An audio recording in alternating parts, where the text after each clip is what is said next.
नमस्कार विद्यार्थियों, आप सबका स्वागत है आपके अपने YouTube चैनल द ज्योग्राफी पाठशाला। विद्यार्थियों, अपन लैब असिस्टेंट का कोर्स पढ़ रहे हैं। 11वीं क्लास में कहाँ टॉपिक अपने कंप्लीट हो गए। 11वीं क्लास भौतिक भूगोल में आज अपना नया टॉपिक लेके आया हूँ मैं आपके लिए। टॉपिक है सूर्य तप एवं ऊष्मा संतुलन, सौर विकिरण एवं ऊष्मा संतुलन। टॉपिक शुरू करने से पहले आपको दो बात बताता हूं। एक वही, आप निश्चिंत रहें, धैर्य के साथ पढ़ते रहें, विज्ञप्ति आनी आनी है, मार्केट के अफवाहों पे ध्यान ना दें। दूसरी बात, चैनल को ज्यादा से ज्यादा सब्सक्राइब करें, क्लास को शेयर करें और क्लास को लाइक करें। ये दो काम आपके लिए कहा है। आप तसल्ली से इन पे निश्चिंत रहें और जहां तक संभावना है क्लास आपकी वैकेंसी में पोस्ट है ज्योग्राफी की आनी है, पूरी उम्मीद है आएगी, है ना। 2 दिन से क्लास थोड़ी ब्रेक हुई थी, टेक्निकली प्रॉब्लम हो गई थी थोड़ी। अब प्रयास करेंगे क्लासें अपनी कंटिन्यू रहेगी। तो मुझे उम्मीद है आप आराम से 11वीं 12वीं की एनसीईआरटी आप पढ़ रहे होंगे, अच्छे से पढ़ें। ये वो सिलेबस है जो आपके निकट भविष्य में हर प्रतियोगी परीक्षाओं में आपको हेल्पफुल रहेगा, इसलिए आप उसको अच्छे से पढ़ते रहें। आप ये ना समझें लैब असिस्टेंट के लिए ही पढ़ें। आप उस 11वीं 12वीं के एनसीईआरटी को इतना अच्छा तैयार करें कि आगामी आप जो भी एग्जाम फाइट करेंगे राजस्थान में, चाहे वो आरपीएससी करवा रही है, चाहे बोर्ड करवा रहा है, आरएसएस भी करवा रहा है, सभी में 11वीं 12वीं की भूगोल है। 11वीं की तो श्योर है, जो अपन पढ़ रहे हैं वो तो पूरी ज्योग्राफी का सिलेबस आपके हर एग्जाम की विज्ञप्ति में देखने को मिलेगा। तो आप अच्छे से पढ़े। मैं कीवर्ड के साथ में थोड़ा विश्लेषण करके आपको समझाता हूं, उसको आप कोई अतिरिक्त बात आए तो उसको नोट करें और आप एनसीईआरटी में लाइन टू लाइन अच्छे से उसको तैयार करें। यही आपका कंटिन्यूटी प्रयासरत रहना चाहिए, यही आपका शेड्यूल रहना चाहिए, ठीक है। तो आज अपन एक नए टॉपिक की शुरुआत कर रहे हैं। टॉपिक बहुत शानदार है, बहुत अच्छा है, समझने वाला है। टॉपिक का नाम है सौर विकिरण एवं ऊष्मा संतुलन। देखिए, सौर विकिरण क्या है? इंसोलेशन, इनकमिंग सोलर रेडिएशन, सूर्य से आने वाली सूर्य तप या सूर्य से आने वाली विकिरण, उसको हिंदी में क्या बोलेंगे? आगामी सौर विकिरण, है ना। सौर विकिरण कहते हैं आगामी सौर विकिरण। इंसोलेशन, इनकमिंग सोलर रेडिएशन, है ना, आगामी सौर विकिरण। आगामी सौर विकिरण जिसे अपन सूर्य तप कह सकते हैं। देखो, एक होता है सूर्य तप, एक होता है तापमान। दोनों में फर्क है, दोनों अलग अलग है। सूर्य तप क्या है? सूर्य से आने वाली किरणें। तापमान क्या है?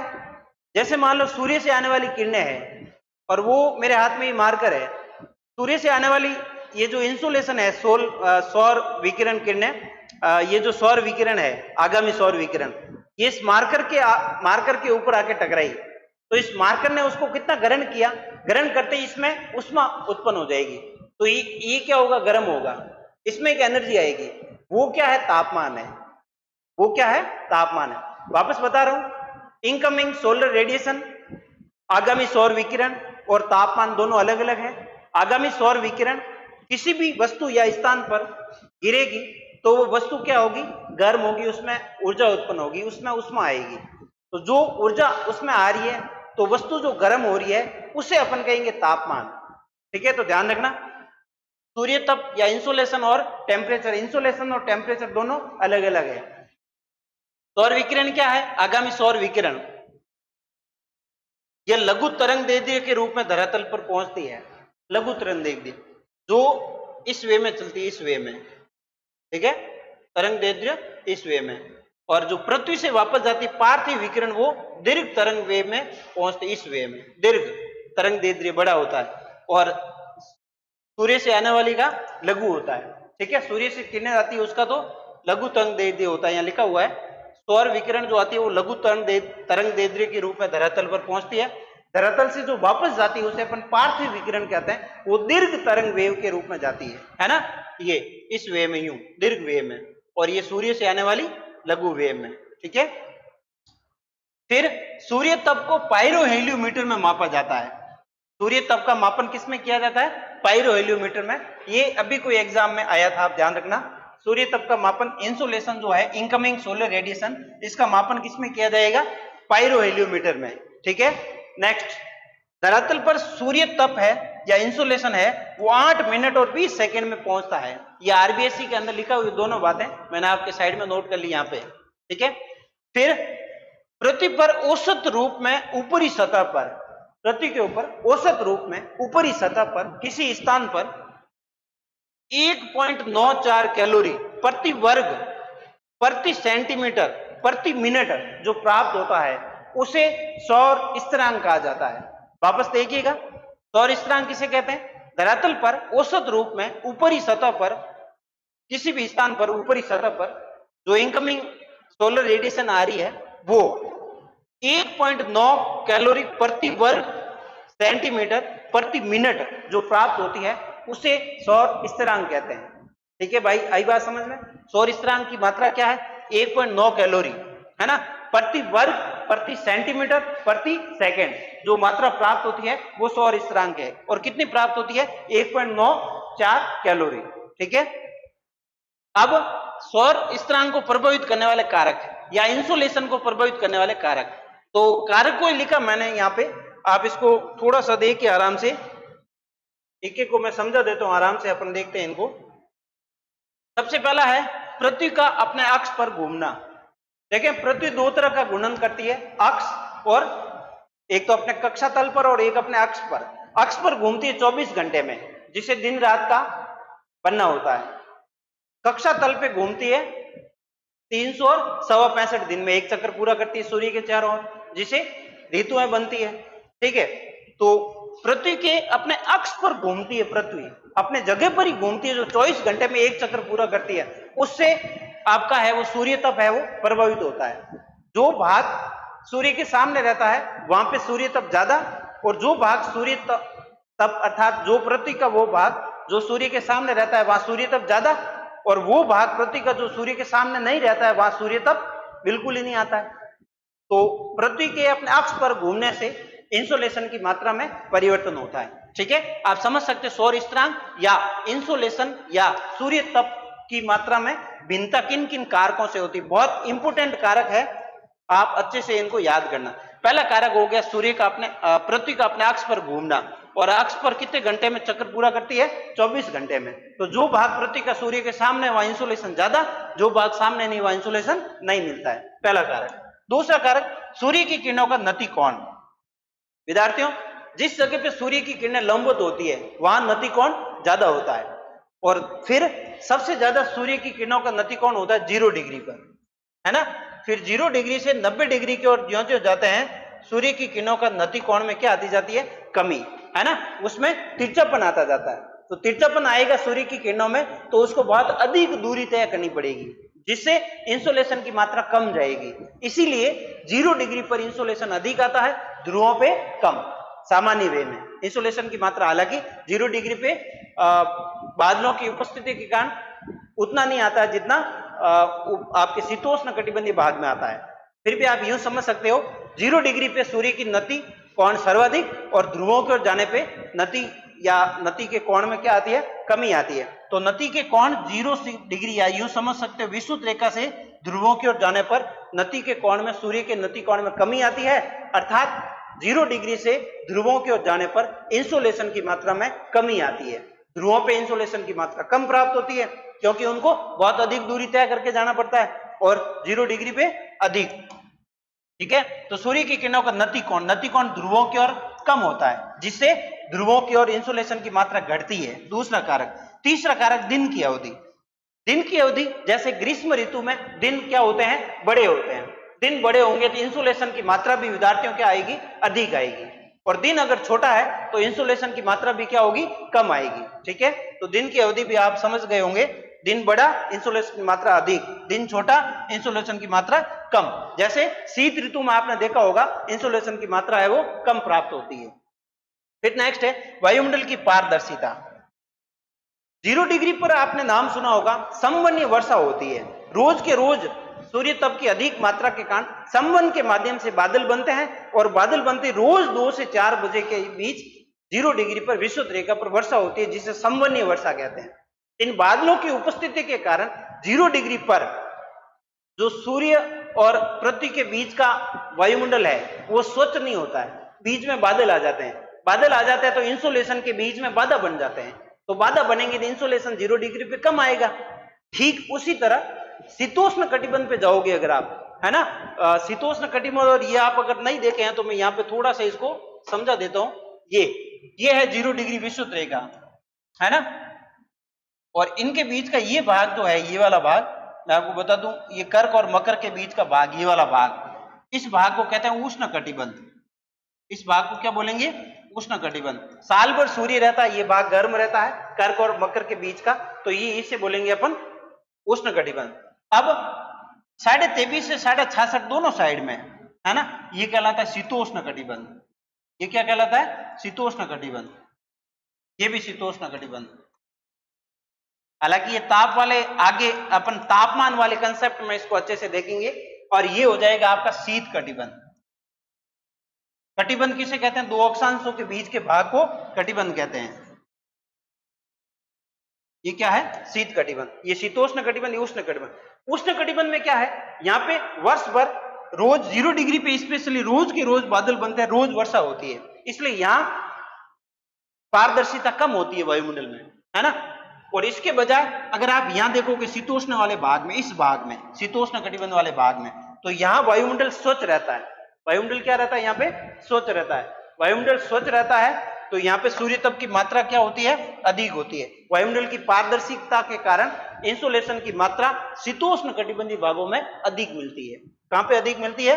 शीतोष्ण कटिबंध भागों में। शीतोष्ण कटिबंध भागों में अधिक मिलती है। नेक्स्ट, स्थल विन्यास।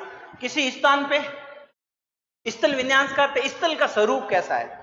स्थल अलग अलग टाइप का है, कहीं जल है, कहीं स्थल है, कहीं मरुस्थल है, कहीं वनस्पति है, कहीं कोई शहर है, आबादी है, बहुत सारी बिल्डिंगें हैं, है ना, कहीं पर पर्वत है, कहीं पर पठार है। तो ये अलग अलग जगह के हिसाब से अलग अलग इंसुलेशन की मात्रा प्राप्त होती है। तो फिर से देखिएगा, इंसुलेशन या सौर विकिरण या सूर्य तप या सौर स्थिरांक को प्रभावित करने वाले कारक कौन कौन से हैं? बहुत इंपॉर्टेंट है। पृथ्वी का अपने अक्ष पर घूमना, अपने अक्ष पर 24 घंटे में एक चक्कर पूरा करती है। सूर्य की किरणों का नतिकोण ध्रुवों की ओर कम होता है, जिससे इंसुलेशन की मात्रा भी घटती है। दिन की अवधि अगर बड़ी है तो इंसुलेशन अधिक प्राप्त होगा, दिन की अवधि छोटी है तो इंसुलेशन कम प्राप्त होगा। वायुमंडल की पारदर्शिता अगर है बहुत अधिक तो इंसुलेशन अधिक आएगा, और वायुमंडल पारदर्शी नहीं है, बीच में बादल है, धूल के कारण बहुत सारे अधिक है, तो वहां पे इनकी इंसुलेशन की मात्रा कम हो जाएगी। स्थल विन्यास, स्थल का स्वरूप कैसा है? कहीं पर्वत है, कहीं पठार है, कहीं जल है, कहीं मरुस्थल है, कहीं वनस्पति है, कहीं आपके कोई शहर है, मानव आबादी है। तो ये सारे के सारे स्थल स्वरूप ही अलग अलग वे में इंसुलेशन को ग्रहण करते हैं। तो ये इंसुलेशन को प्रभावित करने वाले कारक हो गए सौर विकिरण। ठीक है, तो यहां पर ने आज क्या देखा? सौर विकिरण। सौर विकिरण का अर्थ आता है सौर विकिरण लघु तरंग के रूप में धरातल पर पहुंचती है। लघु तरंग इस वे में, ठीक है। सौर विकिरण को पाइरोहेलियोमीटर में मापा जाता है और ये पृथ्वी पर 8 मिनट और 20 सेकंड में पहुंचती है। फिर अपन ने देखा सौर स्थिरांक क्या होता है? 1.94 कैलोरी प्रति वर्ग सेंटीमीटर प्रति मिनट जो ऊर्जा प्राप्त होती है किसी सतह पर, उसे कहेंगे सौर स्थिरांक। फिर अपन ने देखा सौर स्थिरांक या सौर विकिरण को प्रभावित करने वाले कारक। तो 5 इंपोर्टेंट कारक है, आप अच्छे से इनको देख लेना। फिर अपन दे रखा है उपसौर और अपसौर, है ना। एनसीईआरटी बेस से ही चल रहा हूं। एनसीईआरटी में शब्द जो दे रखे हैं, शब्दावली, उसके अकॉर्डिंग ही मैंने यहाँ पे स्लाइड बनाई आपके लिए। ठीक है, वीडियो को लाइक नहीं किया तो भी लाइक कर दीजिए और कंटिन्यू साथ में बने रहे अंत तक इस क्लास को देखें। बहुत इंपोर्टेंट क्लास है ये आपके लिए। ठीक है, उपसौर और अपसौर क्या होता है विद्यार्थियों?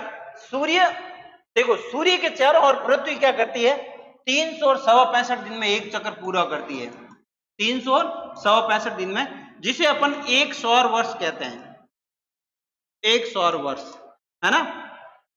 एक सौर वर्ष 365 दिन में पृथ्वी क्या करती है? सूर्य के चारों ओर अंडाकार रूप में एक चक्र पूरा करती है। इस चक्र के दौरान पृथ्वी और सूर्य के बीच में एक बार न्यूनतम दूरी बनती है और एक बार ही पृथ्वी और सूर्य के बीच में अधिकतम दूरी होती है।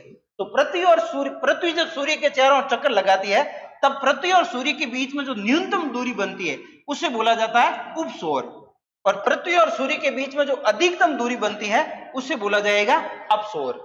ठीक है, ध्यान देना, पृथ्वी सूर्य के चारों ओर चक्कर लगाती है, इसी चक्र के दौरान पृथ्वी सूर्य के एक समय ऐसा आता है न्यूनतम दूरी पर होती है और एक समय ऐसा आता है पृथ्वी सूर्य से अधिकतम दूरी पर होती है। जब पृथ्वी और सूर्य के बीच में न्यूनतम दूरी रहती है उस स्थिति को उपसौर कहा जाता है।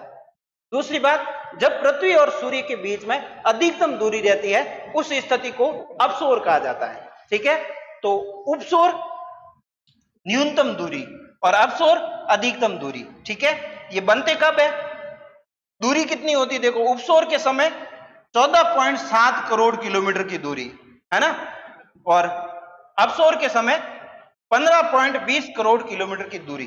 ठीक है, अगर इनकी आप एवरेज दूरी निकालोगे तो 14.9 करोड़ किलोमीटर औसत दूरी। ठीक है, यहां लिख लेता हूं औसत दूरी सूर्य और पृथ्वी के बीच में औसत दूरी 14.9 करोड़ किलोमीटर। ठीक है, न्यूनतम दूरी 14.7 करोड़ किलोमीटर, इसे उपसौर कहा जाता है, और अधिकतम दूरी 15.20 करोड़ किलोमीटर, इसे अपसौर कहा जाता है। ये स्थिति कब बनती है, किस तारीख को बनती है ना, ये फिक्स नहीं है, मैक्सिमम इन्हीं डे के आसपास होता है, ये एक आकलन किया गया इन तारीखों को ये कंडीशन बनती है। तो देखें, आपको ये याद करने की जरूरत ही नहीं है, उपसौर एक शब्द है, उपसौर एक है अपसौर। तो देखें, ये बनता है उपसौर 3 जनवरी को और 3 ये पड़े, और अपसौर बनता है 4 जुलाई को, तो 4 ये पड़े। देखो 3 जनवरी को ये बनता है, 3 इसमें है नहीं, और 4 जनवरी को ये होता है, 4 इसमें है, हालांकि इसमें भी है पर 4 इसी में है, 3 इसमें है नहीं, जिसका मतलब इसको 4 से जोड़ लेना। 4 क्या है, जुलाई को अपसौर बनता है, और 3 जनवरी को क्या बनता है, उपसौर बनता है। ठीक है, आई बात समझ में, 3 जनवरी को उपसौर, 4 जुलाई को अपसौर। अपसौर में क्या है, सूर्य और पृथ्वी के बीच की अधिकतम दूरी, उपसौर में क्या है, सूर्य और पृथ्वी के बीच की न्यूनतम दूरी। हालांकि यहां से प्रश्न आपके लायक, लैब के लायक यहां से प्रश्न बन सकता है, बाकी ये प्रश्न अब पुराने हो गए। ठीक है, फिर भी समझना जरूरी है। ठीक है, तो उपसौर और अपसौर की स्थिति आपके समझ में आ गई होगी। नेक्स्ट बात है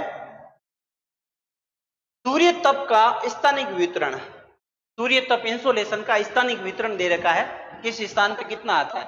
सर्वाधिक सूर्य तप उपोष्ण कटिबंध मरुस्थलीय भागों पर प्राप्त होता है, क्योंकि यहाँ मेघाच्छादन कम पाया जाता है। किस भाग में, एक बार यहाँ देखेंगे, ये उपोष्ण भाग है, कर 23.5 से 66.5 डिग्री उत्तरी अक्षांश और 23.5 से 66.5 दक्षिणी अक्षांश। ये जो भाग किया वो कौन सा है, शीतोष्ण कटिबंध भाग। शीतोष्ण कटिबंध भाग में ही महाद्वीपों के पश्चिमी भाग में मरुस्थल पाए जाते हैं। उनके क्या कारण है अपन आगामी क्लासेस में देखेंगे।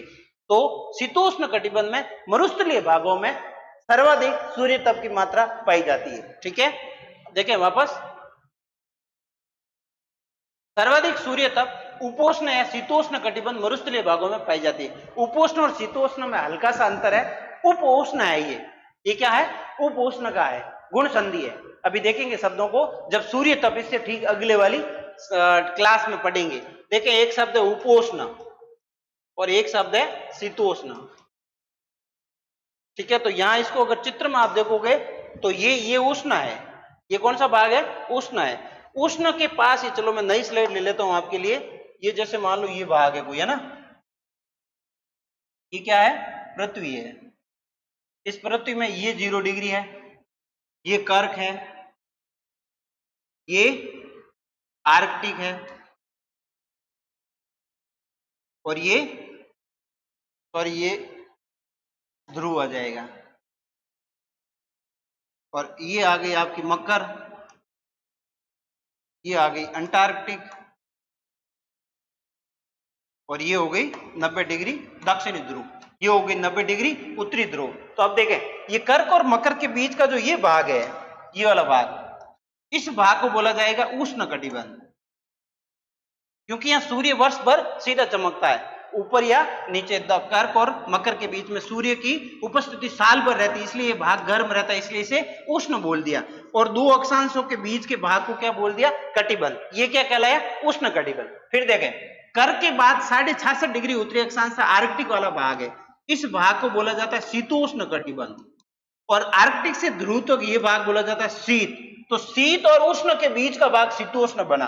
देखो शब्द कैसे बने, शीत प्लस उष्ण, गुण संधि हो गई, के साथ में ऊ आने पर ओ हो गया, है ना। तो शब्द क्या बन गया, शीत प्लस उष्ण शीतोष्ण, तो ये भाग शीतोष्ण, ये भी शीतोष्ण कटिबंध है ना, और ये हो गया वापस शीत कटिबंध। तो शीत और उष्ण के मिलने से शीतोष्ण कटिबंध बना, ये वाला भाग, कर्क और मकर के बीच का ये वाला भाग, ठीक है।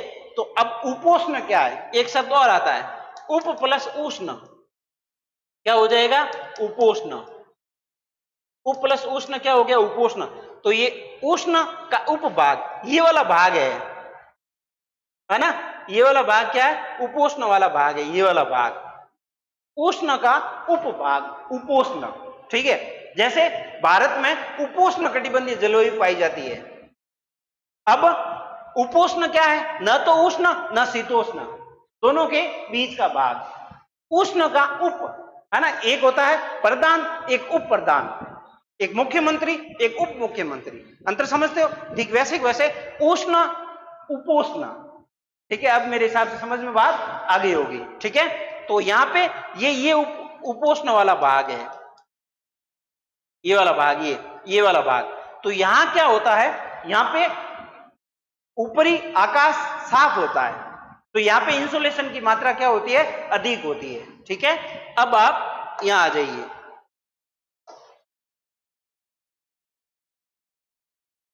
उपोष्ण कटिबंध मरुस्थलीय भागों में सर्वाधिक इंसुलेशन की मात्रा प्राप्त होती है सूर्य तप की, क्योंकि यहां मेघाच्छादन कम पाया जाता है, मौसम है वो आकाश है वो साफ रहता है। उष्ण कटिबंधीय प्रदेशों में सूर्य तप की मात्रा 320 वाट प्रति वर्ग मीटर प्राप्त होती है, उष्ण कटिबंध में, है ना। उष्ण कटिबंध में कितनी होती है, 320 वाट प्रति वर्ग मीटर, जो घटकर ध्रुवों तक जाते जाते कितनी रह जाती है, 70 वाट। एनसीईआरटी में दे रखा है, आंकड़ा याद करना। 0 डिग्री पर उष्ण कटिबंध में इंसुलेशन की मात्रा कितनी प्राप्त होती है, 320 वाट प्रति वर्ग मीटर, जो घटती हुई ध्रुवों तक जाते जाते कितनी रह जाती है, 70 वाट प्रति वर्ग मीटर, ठीक है। एक आंकड़ा ये याद रखना। फिर दूसरा है, अब यहां पे मैंने लिख रखा है सूर्य तप और तापमान में क्या अंतर है। सूर्य तप इंसुलेशन, तापमान टेम्परेचर। सूर्य तप क्या है, सूर्य से आने वाली विकिरण। तापमान क्या है, किसी स्थान पर वस्तु पर जो इंसुलेशन आ रहा है, इंसुलेशन को ग्रहण करके वो वस्तु या स्थान कितना अपने आप को गर्म कर रहा है, वो तापमान है, ठीक है। तो दोनों को लिखा हुआ है सूर्य तप, इंसुलेशन, इनकमिंग सोलर रेडिएशन, आगामी सौर विकिरण, ये सूर्य से पृथ्वी तक पहुंचने वाली उष्मा है, यह एक ऊर्जा है जिसे पाइरो हेलियोमीटर में मापा जाता है, याद रखना, ठीक है। दूसरा तापमान, यह उष्णता का माप है, उष्णता की माप है कि कोई वस्तु या स्थान कितना गर्म है ना। गर्म होगा किससे, इंसुलेशन से ही होगा, पर इंसुलेशन आने के बाद वो स्थान या वस्तु कितनी गर्म हुई है, वो क्या है, तापमान है। यह उष्मा का माप है जिसे थर्मामीटर में मापा जाता है ना। थर्मामीटर के द्वारा अंश या डिग्री में मापा जाता है, सेल्सियस, फ़ारेनहाइट या केल्विन, ये इसके इकाई मापक है, ठीक है। तो तापमान और सूर्य तप में विद्यार्थियों अच्छे से अंतर रखना, एसेनिक दोनों एक है। भूगोल में हर शब्द का शुद्धिकरण है ना, अलग अलग क्लासिफाई है। जैसे आप पढ़ोगे कि पवन और हवा दोनों क्या होता है, एक होते हैं, पवन और हवा दोनों क्या है, एक है ना, अरे एक नहीं है। आपने कभी बाइक में या कार में क्या भराई, आपने टायरों में पवन भराई या हवा भरवाई, आपने बाइक या 4 व्हीलर कार की टायर में आपने हवा भरवाई है, न कि पवन। इसका मतलब पवन और हवा भी क्या है, अलग अलग है। उसी तरह सूर्य तप और तापमान भी क्या है, अलग अलग है। बताएंगे आगामी क्लास में पवन और हवा का मैटर भी, ठीक है। तो ये सूर्य तप हो गया, ये तापमान हो गया। बात करते हैं नेक्स्ट बात ने दे रखा है, एक शब्द है आपके दे रखा है इक्विनॉक्स। इक्विनॉक्स का अर्थ है विषुव, है ना, हिंदी अर्थ है विषुव। विषुव का अर्थ होता है दिन रात का बराबर होना, ये संस्कृत भाषा का शब्द है विषुव। विषुव का अर्थ होता है दिन रात का बराबर होना। दिन रात बराबर कब होते हैं, ये मैंने डाला है 0 डिग्री विषुवत रेखा, 23.5 डिग्री उत्तरी अक्षांश कर्क रेखा, 66.5 डिग्री उत्तरी अक्षांश आर्कटिक रेखा, 23.5 डिग्री दक्षिणी अक्षांश मकर रेखा, 66.5 डिग्री दक्षिणी अक्षांश अंटार्कटिक रेखा, है ना, और ये दक्षिणी ध्रुव और ये उत्तरी ध्रुव। अब इनके बीच में देखें, मैं आपको बताता हूं विषुव की स्थिति कब बनती है। विषुव शब्द का अर्थ पहले ध्यान दें क्या होता है। विषुव शब्द का अर्थ होता है दिन रात का बराबर होना, दिन रात का बराबर होना। कब होते हैं इधर ध्यान दें। इसके लिए एक मैंने यहां सूत्र लिखा है, रटना नहीं है, सूत्र याद रखना है। 12-13 जुड़े मास, 12-13 जुड़े मास। देखिए 12-13 जुड़े मास का मैं कैसे यूज कर रहा हूं। मैं यहां डाल रहा हूं 12 और ये डाल दिया मैंने 13, 12 और 13, ठीक है। फिर जुड़े मास, तो जैसे 12 और 13 लिखा था वैसे वैसे मैं लिख रहा हूं जू दे मा और स, ठीक है। अब इन सब के आगे दो दो जोड़ दें आप। देखिए ये बन गया 21 मार्च, ये हो गया 21 जून, ये हो गया 23 सितंबर, ये हो गया 22 दिसंबर, ठीक है। और ये हो गया 21 मार्च। ठीक है, ये डेट क्या है, सूर्य की इन अक्षांशों के साथ में लंबवत स्थिति है, अर्थात ये 0 डिग्री भूमध्य रेखा पर सूर्य सीधा कब चमकता है, 21 मार्च और 23 सितंबर को। 21 मार्च के बाद सूर्य अप्रैल, मई, जून, 21 जून को सूर्य जाता है कर्क रेखा पर सीधा। 21 जून से जुलाई, अगस्त, सितंबर, सितंबर में वापस आता है 0 डिग्री भूमध्य रेखा पर सीधा। सितंबर के बाद अक्टूबर, नवंबर, दिसंबर, दिसंबर को सूर्य कर्क रेखा पे सीधा चमकता है। फिर कर्क रेखा से दिसंबर के बाद जनवरी, फरवरी, मार्च, अर्थात 3-3 महीने सूर्य या 3 महीने इस वे में चलता है उत्तर की ओर, वापस 3 महीने दक्षिण की ओर, वापस 3 महीने दक्षिण की ओर, 3 महीने वापस उत्तर की ओर, अर्थात 6 माह सूर्य उत्तरी गोलार्ध में रहता है, 6 माह सूर्य दक्षिणी गोलार्ध में रहता है। मैंने ट्रिक बताई है 12-13 जुड़े मास, अच्छे से यूज करना।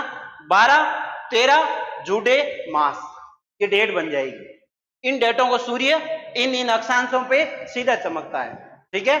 इस भाग में सूर्य वर्ष भर सीधा चमकता है, इसलिए इस भाग को बोला गया उष्ण, और कटिबंध का अर्थ 2 अक्षांशों के बीच का भाग उष्ण कटिबंध, ठीक है। अब देखो 21 जून पे सूर्य कर्क रेखा पे सीधा चमकता है। जब सूर्य उत्तर में होता है 6 माह, तब उत्तरी गोलार्ध में दिन की अवधि लंबी होती है। वापस 24 सितंबर के बाद सूर्य दक्षिणायन होता है, तो जब सूर्य 6 माह दक्षिण में होता है तब दक्षिणी गोलार्ध में दिन की अवधि लंबी और रात की अवधि छोटी। और जब सूर्य दक्षिणी गोलार्ध में होता है उस समय अपने यहाँ रात की अवधि क्या होती है, अपन उत्तरी गोलार्ध में, उत्तर पूर्व में, तो उत्तरी गोलार्ध में जिस समय सूर्य दक्षिण में होता है उस समय उत्तरी गोलार्ध में रात की अवधि बड़ी और दिन की अवधि छोटी, क्योंकि सूर्य दिन किधर बड़ा करेगा, दक्षिण में। ये वापस मैं टॉपिक समझाऊंगा अक्षांश और देशांतर वाले साथ में, अभी यहाँ यही समझे 12-13 जुड़े मास। इन डेट को याद करें। सूर्य 0 डिग्री पर 21 मार्च और 23 सितंबर को बिल्कुल सीधा चमकता है। उस दिन ग्लोब पर सूर्य की किरणें ऐसी कंडीशन बनाती है कि आधा ग्लोब दिन में और आधा ग्लोब रात में, ऐसी स्थिति बनती है पृथ्वी की सूर्य के साथ में। तो उस स्थिति को विषुव कहा जाता है, इक्विनॉक्स, अर्थात दिन और रात की अवधि बराबर, 12 घंटे का दिन, 12 घंटे की रात। तो ये 21 मार्च और 23 सितंबर क्या हो गए, इक्विनॉक्स या विषुव की दशा वाले कंडीशन हो गए, दिन और रात बराबर होते हैं, ठीक है, याद रखना। अब प्रत्येक अक्षांश पर सूर्य की प्रतिशत मात्रा में कितनी आ रही है, 0 डिग्री पे मान लो 100% सूर्य की मात्रा प्राप्त हो रही है 0 डिग्री पर, तो 10 डिग्री अक्षांश पे 99 डिग्री, 20 डिग्री अक्षांश पे 95%, सॉरी ये क्या आ जाएंगे, प्रतिशत आ जाएंगे पीछे, ये क्या है, प्रतिशत। 0 डिग्री पे 100% प्राप्त हो रही है मान लो, तो 10 डिग्री पे 99%, 20 डिग्री पे 95%, 30 डिग्री पे 88%, 40 डिग्री पे 79, 50 डिग्री पे 68। अब देखो 0 डिग्री पे सूर्य की 100% सूर्य तप आ रहा था, जो घटकर 50 डिग्री अक्षांश पे 68% ही रहा है। अब और घटेगा ध्रुवों के और ज्यों ज्यों जाएंगे। 60 डिग्री जाने पे 57%, 70 डिग्री पर 47%, 80 डिग्री पर 43%, 90 डिग्री जाने पर 42%। वापस देखें 0 डिग्री पे इंसोलेशन की मात्रा 100% प्राप्त हो रही थी, जो घटकर 50 डिग्री पे 68% रह गई, फिर घटकर 90 डिग्री पर 42% रह गई। आपको याद रखना है जो 0 डिग्री पे 100% प्राप्त हुई थी वो 50 डिग्री पे 68% हो गई और ध्रुवों पे जाते जाते 42% हो गई, ठीक है विद्यार्थियों, तो ये आंकड़ा याद रखना। नेक्स्ट यही है, उष्ण शीतोष्ण शीत समझा था। अब आता है एल्बिडो। दो कंसेप्ट रहते हैं इस टॉपिक में छोटे छोटे। एल्बिडो क्या है, देखें, सूर्य से प्राप्त होने वाली ऊष्मा, जो इंसोलेशन है, इनकमिंग सोलर रेडिएशन, वो सूर्य पृथ्वी के सतह तक आते ही किसी भाग से टकरा के वापस चला जाता है। जो इंसोलेशन है, इनकमिंग सोलर रेडिएशन है, वो धरातल पर किसी भी माध्यम से टकरा के वापस चला जाता है। तो देखें, किसी वस्तु की सतह पर पहुंचने वाले विकिरण ऊर्जा के जितने भाग का वापस परावर्तन हो जाता है उसे प्रत्यावर्तन गुणांक या अल्बिडो कहा जाता है। ठीक है, अब इसको आगे देखते हैं। जैसे पृथ्वी का औसत एल्बिडो 35 है। जैसे मान लो पर्वत है, पर्वत पर इंसुलेशन आया और पर्वत से टकरा के वापस चला गया। ऐसा दैनिक सारा इंसुलेशन को पर्वत ने ऑब्जर्व कर लिया। जैसे महासागर है, जलीय सतह है, जलीय सतह पर इंसुलेशन आया, टकरा के वापस चला गया, काफी जल ने अवशोषण कर लिया, शेष भाग टकरा के वापस चला गया। ठीक वैसे पर्वतों का, तो ये जो आ रहा है टकरा के वापस जा रहा परावर्तन होकर, ये आना और जाना, ये प्रक्रिया या ये जो प्रतिशत है वापस जाने का, ये क्या कहलाएगा, एल्बिडो। इंसुलेशन आया, टकरा के वापस गया, ये प्रक्रिया क्या कहलाएगी, एल्बिडो। ये क्या कहलाएगा, परावर्तन, एल्बिडो। अब एल्बिडो हर जगह का अलग अलग होता है। पर्वत का अलग होता है, पठार का अलग होता है, बादलों का अलग होता है ना, गहरे रंग का अलग होता है, हल्के रंग का अलग होता है, खुरदरी सतह होती है उसका अलग होता है, चिकनी सतह होती है उसका अलग होता है। ठीक है, तो कितना होता है, ताजा हिम, सर्वाधिक एल्बिडो होता है ताजा हिम का। जितनी भी इंसुलेशन आएगी 80 से 90% इंसुलेशन वापस चली जाएगी, बहुत अधिक होता है। और सबसे कम एल्बिडो होता है जल का। जल में जितना ही इंसुलेशन आएगा वो वापस बहुत कम जाएगा, 3 से 5% ही वापस जाता है, बाकी सारा जल के अंदर चला जाता है। तो जल का इंसुलेशन, जल का एल्बिडो सबसे कम। जल में जितनी इंसुलेशन आएगी जल अधिकतर उसका क्या कर लेगा, ऑब्जर्व कर लेगा, केवल 3 से 5% वापस छोड़ेगा, अर्थात जल का एल्बिडो सबसे कम। और ताजा जो बर्फ होता है, हिम, उसका एल्बिडो सर्वाधिक। फिर स्थायी हिम होता है किसी स्थान पे, उसका एल्बिडो 50 से 70, अर्थात ये पूरणी हिम कह सकते हो, बर्फ। फिर रेत का एल्बिडो 20 से 30, अर्थात जितना इंसुलेशन आएगा उसका 20 से 30% भाग वापस चला जाएगा। घास भूमि का इंसुलेशन 15 से 35%। फिर शुष्क भू सतह का कितना होगा, 15 से 25%। वनों का एल्बिडो कितना है, 5 से 10%, अर्थात वन इंसुलेशन को 90% तक ऑब्जर्व कर लेते हैं, 10% वापस रिलीज करते हैं, तो वो एल्बिडो कहलाएगा। मरुस्थल का 25 से 30%। काली मिट्टी का एल्बिडो है 8 से 14%। गहरे बादल का एल्बिडो है 70 से 80%। देखें, ताजा हिम के बाद में इसी का नंबर आ रहा है, गहरे बादल। गहरे बादल होते हैं उनका एल्बिडो ज्यादा होता है, और हल्के बादल होते हैं उनका एल्बिडो कम होता है, क्योंकि उसमें फिर आर पार हो जाती है इंसुलेशन। ठीक है, तो ये एल्बिडो क्या है, सूर्य से आने वाले सूर्य तप की वो मात्रा जो किसी माध्यम से टकरा के वापस परावर्तन हो जाती है, आना वापस जाना, ये क्या कहलाएगा, एल्बिडो। पृथ्वी का औसत एल्बिडो कितना है, 35। कितना है, 35। ठीक है, पृथ्वी का औसत एल्बिडो कितना है, 35। इसको अपन आगे देखते हैं नए कंसेप्ट के साथ। ये देखें, अब इसको बोला जाता है ऊष्मा बजट। इसे क्या बोला जाएगा, ऊष्मा बजट। ये टिवार्था महोदय ने दिया था, टिवार्था, ये किसने दिया था, टिवार्था महोदय ने। देखिए आप, टिवार्था महोदय ने ऊष्मा बजट दिया। जैसे गवर्नमेंट का, सरकार का बजट होता है, केंद्र सरकार का, राज्य सरकार का, स्थानीय सरकार का, नगरीय सरकार का, वैसे ऊष्मा का भी बजट है। अब देखो, मान लो 100 विकिरण आई है, इंसुलेशन कितना आया, 100 सौर विकिरण आई है, तो 100 में से अंतरिक्ष में घुसते ही 27 तो बादलों से वापस चली गई, है ना, अंतरिक्ष में आते ही 27 तो बादलों से वापस चली गई, 6 अंतरिक्ष में परकीर्ण हो गया, और 2 किरणों का हिम टोपी धरातल पे ध्रुवों से हिम टोपी से टकरा के चली गई, ये भी बादलों से टकरा के चली गई, इनका परकीर्ण हो गया, और 2 हिम टोपी से टकरा के वापस चली गई। अर्थात जो 100 सौर विकिरण आई, 100 किरणें, मान लो इंसुलेशन की 100 विकिरण आई थी, उनमें से 35 विकिरणें तो वायुमंडल में आने से पहले ही अंतरिक्ष से क्या हो गई, वापस लौट गई। इस वापस लौटने वाली 35 किरणों को ही पृथ्वी का औसत एल्बिडो कहा जाता है। बात समझ में आई क्या? मान लो उष्मा बजट पढ़ रहे हैं अपन, उष्मा बजट दिया किसने? तिवारता महोदय ने। उन्होंने माना कि मान लो 100 विकिरण आई है, 100 किरणें, उनमें से 100 में से 35 किरणें वायुमंडल में आने से पहले ही वापस चली गई, वापस 3 माध्यमों से गई, 27 तो बादलों से गई, 6 प्रकीर्ण माध्यम से वापस चली गई, 2 हिमटोपी से टकरा के वापस चली गई। तो 100 में से 35 वापस चली गई, पीछे कितनी रही? 65। पीछे कितनी रही? 65। अब देखना 65 का हिसाब किताब, एक एक का हिसाब किताब याद रखना। अब 65 में से 14 है वो वायुमंडल में ऑब्जर्व कर लिया, 14 है वो वायुमंडल ने ऑब्जर्व कर लिया, अवशोषण कर लिया। अब 65 में से 14 गए, पीछे कितने रहे? 51। 51 में से 34 तो पृथ्वी के पास प्रत्यक्ष रूप से आए, प्रत्यक्ष रूप में पृथ्वी ने 34 प्रत्यक्ष रूप में प्राप्त की, और शेष 17 है वो दिवसपन के रूप में प्राप्त किया। दिवसपन क्या है? आपने देखा होगा अंधेरी रात में भी आपको कुछ दिखाई देता है, सूर्यास्त होने के बाद भी आपको कुछ दिखाई देता है, अर्थात सूर्यास्त होने के बाद में विकिरण है वो वायुमंडल में फैल जाती है, जो धीरे धीरे धीरे धीरे सतत आती है देर रात।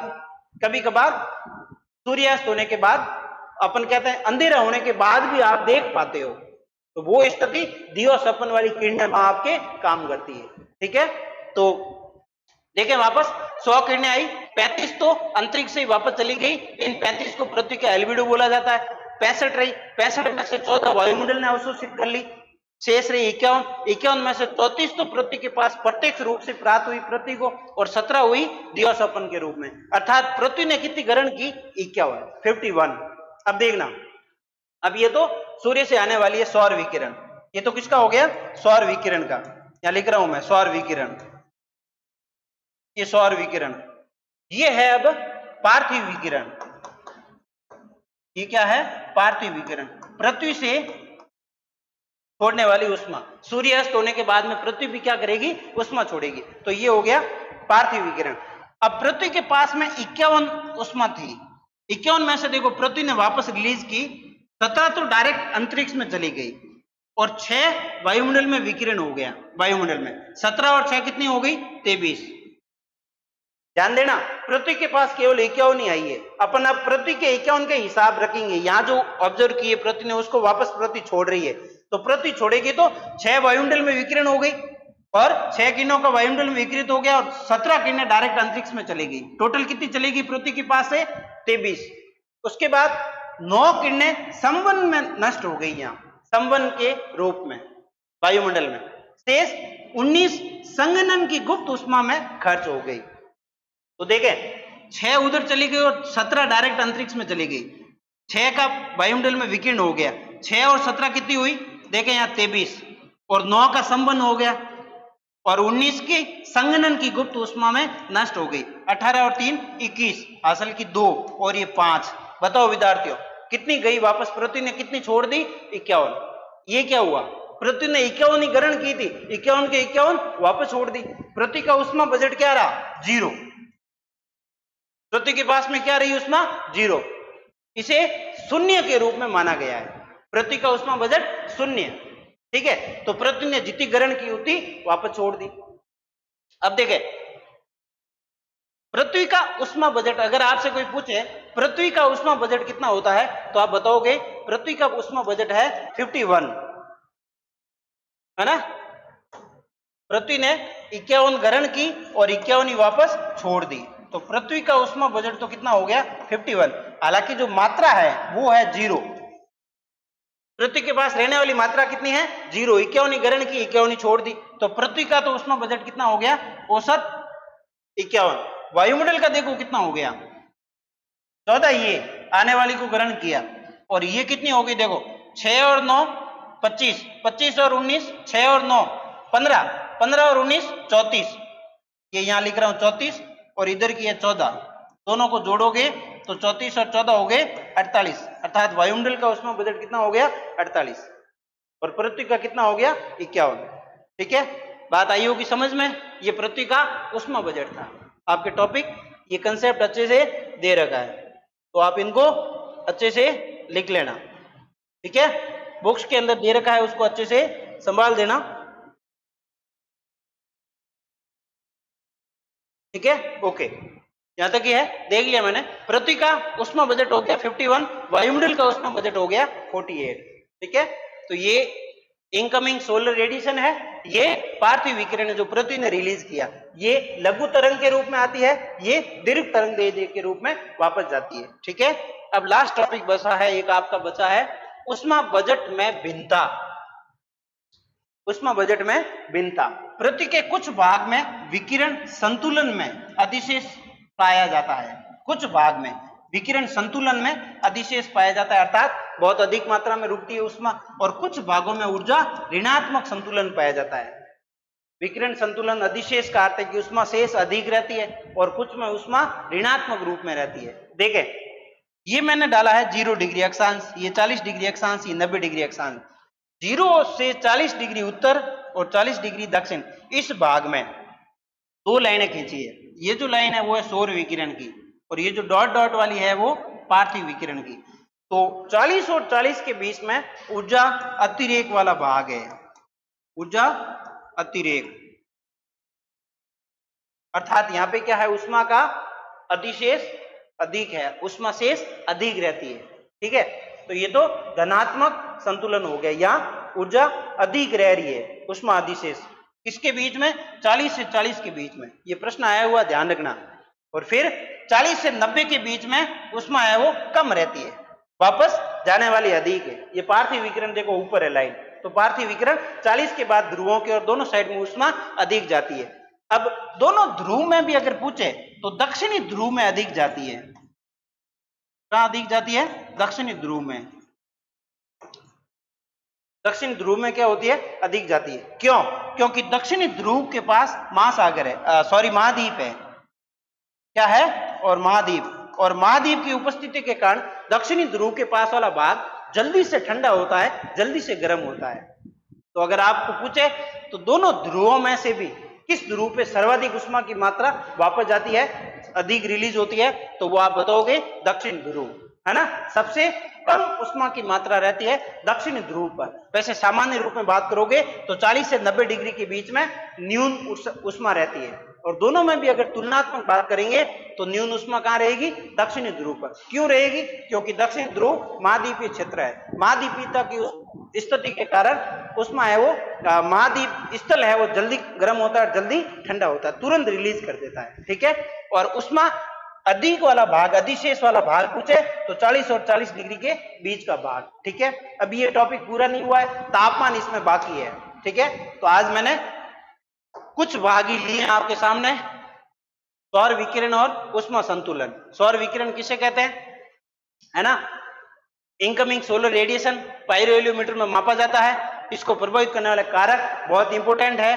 फिर अपन ने देखा उपसौर और अपसौर, इनकी डेट याद करना और दूरी भी याद करना। फिर सूर्य तप का स्थानिक वितरण, फिर सूर्य तप और तापमान क्या है, फिर ये देखे अपन ने इक्विनॉक्स विषुव की स्थिति 21 मार्च और 23 सितंबर, 12-13 जुड़े मास, इसको याद रखना, 12-13 जुड़े मास। फिर ये सूर्य तप की मात्रा 0 डिग्री से 90 डिग्री तक। फिर अपन ने देखा ये कटिबंध है, अभी ये टॉपिक वापस पढ़ेंगे अपन अक्षांश देशांतर के साथ में। ठीक है, उसके बाद है एल्बिडो।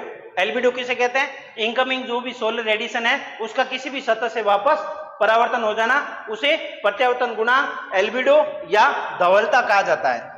एल्बिडो या धवलता कहा जाता है, यहाँ लिखा मैंने एल्बिडो धवलता कहा जाता है। इसकी मात्रा अलग अलग जगह पर अलग अलग होती है। ठीक है, फिर ये उष्मा बजट, इनकमिंग सोलर रेडिएशन, आगामी सौर विकिरण और ये पार्थिव विकिरण। पृथ्वी का उष्मा बजट 51, वायुमंडल का उष्मा बजट 48। वायुमंडल 14 तो आने वाले से ग्रहण करता है, 48 जाने वाले से ग्रहण करता है। अब एक यहाँ पे इंपॉर्टेंट बात, वायुमंडल ज्यादा गर्म किससे हुआ, पार्थिव विकिरण से या सूर्य तप से, तो आप बताओगे पार्थिव विकिरण से। पार्थिव विकिरण से कितनी ग्रहण की, 34, और सूर्य विकिरण से 14। तो वायुमंडल ज्यादा गर्म किससे होता है, पार्थिव विकिरण से, बहुत इंपॉर्टेंट है। ओके, फिर नेक्स्ट देखा है अपन ने उष्मा बजट में भिन्नता, और भिन्नता के कारण उष्मा अधिकार शेष रहती है 40 डिग्री उत्तर और 40 डिग्री दक्षिणी अक्षांश के बीच में, और न्यून कहां रहती है 40 के बाद ध्रुवों तक दोनों साइड, दोनों में भी अलग एक पूछे तो 80 से 90 डिग्री दक्षिणी ध्रुव महाद्वीप की उपस्थिति के कारण वहां उष्मा की सर्वाधिक न्यूनता रहती है। ठीक है विद्यार्थियों, तो ये था आज आपका टॉपिक सौर विकिरण और उष्मा संतुलन। नेक्स्ट पढ़ेंगे तापमान। ठीक है, क्लास को शेयर कर देना, लाइक कर देना और अच्छे से अधिक विद्यार्थियों तक पहुंचा के इसको सब्सक्राइब भी कराया करें। मैं आपके लिए फ्री में ये क्लासें लेके आ रहा हूं, आप निश्चिंत रहें, वैकेंसी आनी ही आनी है। आपका पढ़ाया हुआ हमारा पढ़ा हुआ कहीं व्यर्थ नहीं जाएगा। ये भौतिक भूगोल कहीं न कहीं फ्यूचर आपके काम आएगी। ठीक है, आज इतना ही, मिलते हैं नई क्लास में, तब तक के लिए धन्यवाद।